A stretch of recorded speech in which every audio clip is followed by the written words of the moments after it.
السلام عليكم. النهارده ان شاء الله هنعمل مع بعض وصفة عيش حلوة جدا. خلاص المدارس على الابواب بقى، كل سنة وحضراتكم طيبين. نبدأ بقى نجهز حاجات المدارس. النهارده هنعمل مع بعض عيش حلو جدا، ينفع جدا للسندوتشات في المدرسة. اتمنى بجد ان انتوا تجربوه. للامهات بقى اللي بتشتكي الولاد مش بياكلوا السندوتشات بتاعتهم، بيرجعوا السندوتشات تاني، بجد اوعدك بعد الفيديو ده ان هما اللي هيطلبوا السندوتشات منك. العيش طعمه خطير، كأنك بتاكلي كده فطير او قرص. هنعمله بطريقة بسيطة جدا، طري جدا وهش جدا. اتمنى بجد ان انتوا تجربوه، وكمان موفر. يعني من كيلو دقيق واحد عملنا 33 رغيف من العيش. وهقولك ازاي تعمليه وتحفظيه في الفريزر، لو حابه تعمليه من دلوقتي وتجهزيه وتحفظيه في الفريزر للمدارس. يلا كده نسمي الله ونشوف هنعمل العيش القمر ده ازاي.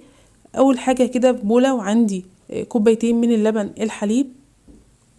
هننزل كده بكوبايتين من اللبن الحليب، ويفضل طبعا يكون اللبن بتاعك كامل الدسم. هنغطيه بقى كده وهنسيبه في مكان دافي. اللبن كده يروب معانا، يعني انا سبته حطيته كده من بالليل، الصبح لقيته ما شاء الله راب معانا وبقى بالشكل اللي انتي شايفاه ده. لو انتي مستعجله بقى وحابه تعملي العيش بسرعه، هتحطي عليه كده معلقتين من الخل، هيديكي نفس النتيجه.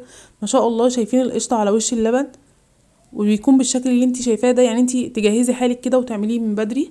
اللبن الرايب بيدي للعيش طراوه وبيديله طعم تحفه. وعندي بقى هنا في بوله مع كوبايه من اللبن، الميه الدافيه مش ما تبقاش سخنه علشان ما تموتش الخميره. وعندي معلقه كبيره كده من الخميره البيره، تقدري تستغني عنها وتستخدمي خميره فوريه اللي مش متوفره في المكان اللي انت موجوده فيه. وعندي هنا 4 معالق كبار من السكر. هنقلبهم بقى كويس جدا كده مع بعض ونسيبهم على جنب، نتاكد ان الخميره بتاعتنا نشطه. ويلا كده نكمل الوصفه. في طبق عميق بقى كده، وهنزل باللبن الرايب. على فكره لو انت عندك لبن قاطع منك هيبقى حلو جدا كمان في الوصفه. نص كوبايه بقى من السمنه، ويفضل في الوصفه النهارده السمنه، لان الزيت بينشف العيش، فيفضل ان انت تستخدمي السمنه. ولكل كيلو دقيق هتحطي معلقه كده كبيره من الملح.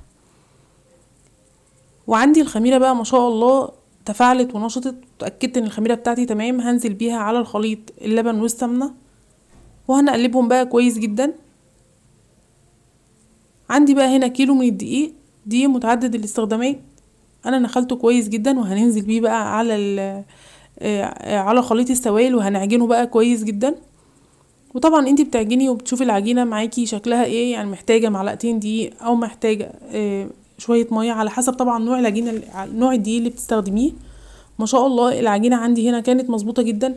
انا هنا ما حبيتش اقطع اي حاجه من الفيديو عشان تشوفوا كل المراحل كده. انا سرعت الفيديو علشان تشوفوا كل مراحل العجينه. اهم حاجه هتعجني العجينه كويس جدا لحد ما تكون ناعمه معاكي بالشكل اللي انت شايفاه ده.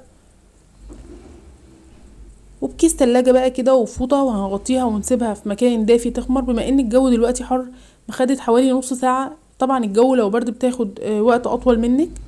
والمدارس طبعا بتكون الجو بيكون برد، يعني بتكون في الشتاء، هتاخد وقت اطول شوية. هنخرج بقى كده منها الهواء.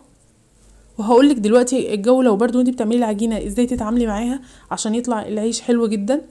اهم حاجة في العجين بقى ان انت تدفي العجين في الشتاء، تمام؟ يعني تحطيه في مكان دافي.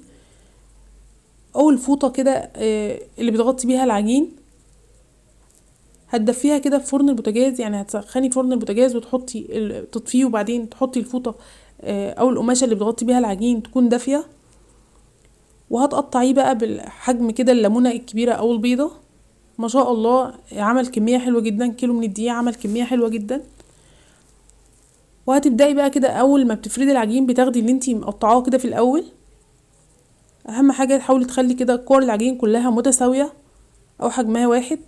هتفرديه بايديكي كده شويه، وبعدين هتفردي بالنشابه. وانتي بتفردي بقى تحاولي تفردي كده من جوه لبره،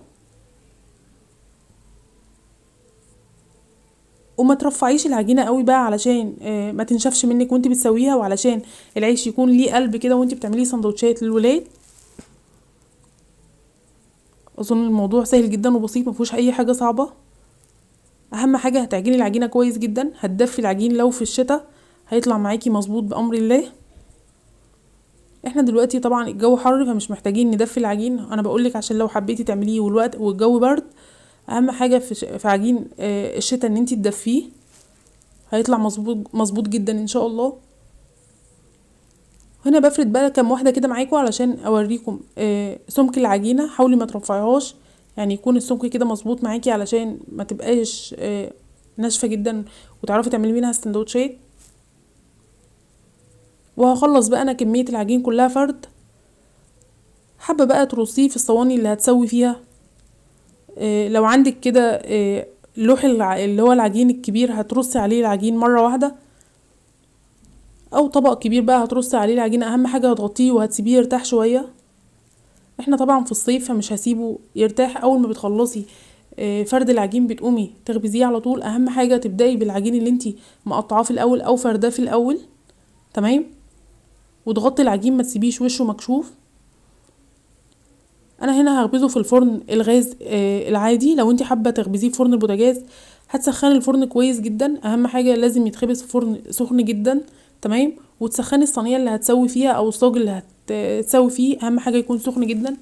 لان طبعا الفرن الغاز اللي انا شغاله فيه دلوقتي بتبقى ناره اعلى من فرن البوتاجاز.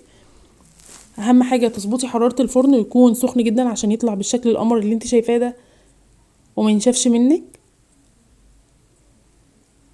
لو انت هديتي طبعا الفرن على العيش هينشف. اهم حاجه تكون النار حاميه. واما بيظبط بقى وبيبقى شكله قمر بالشكل اللي انت شايفاه ده، وتقدري بقى تسيبيه ولما تسيبيه يبرد حابه تحفظيه بقى في الفريزر على حسب طبعا عدد السندوتشات اللي هتعمليها لاولادك. يعني هتحطيه كده في اكياس وهتطلعيه قبلها ب10 دقايق كده من الفريزر كانك لسه عاملاه طازه. ما شاء الله تحفه جدا. اتمنى بجد ان انتوا تجربوه، وهستنى رايكم في الكومنتات. واستنوني فيديوهات تانية كتيره، والسلام عليكم.